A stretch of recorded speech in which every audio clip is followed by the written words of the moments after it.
Angangsing ben manungda ngari nambagum namlaga puba yaroi paisagi khakta khanba yaroi haina Chief Minister N Birena akan wafum thamlakli Chief Minister gi Facebook ta thagalakkiba post amada wafam asi makha taraduna angangsing gi soi ngamdabana khwaidagi maru ai haina su phongdoki amadi Manipur Police amadi Traffic Authority singna mafam kayada school ben singda overloading oibe sing tek ta tahankhre loinana Superintendent of Police ki Traffic Control Wing na school ben singna angangsing namsinduna pudana ba School ben singna angangsing sitka chanadaba mawongda pubana khudongthiba kaya thokali maramaduna khudongthiba singdagi ngakthoknaba MPS Pramesh Arambam thadorakpa chirolamada driver sing amadi school vehicle gi association singda satra singda sitka chanadana satra sing ben tonghandana ba khangan kibani loinana Bisnupur Police ki SP ki team amadi CRPF ki team ga loinana school ben singda overloaded oina angangsing puduna chatliba ben sing fagat pahokre Manipur gi Chief Minister na mahaki social media gi post amada thong aduga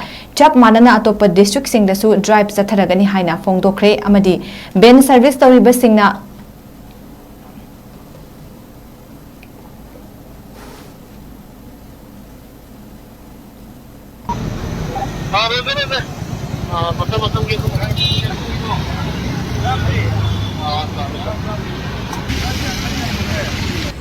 Angang kya no?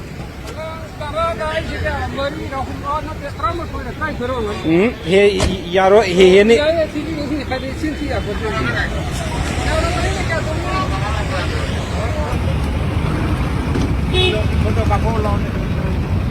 Angang masing kya no?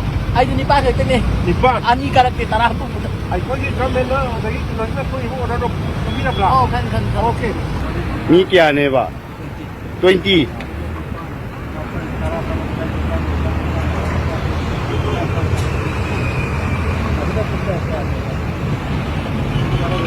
Driver kumo.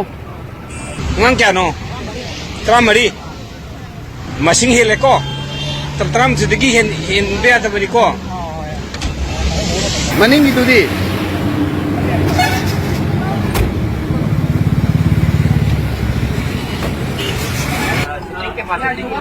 Angang yam na kita dia terus dia saudara pun di bawah ini nak magi limit tu.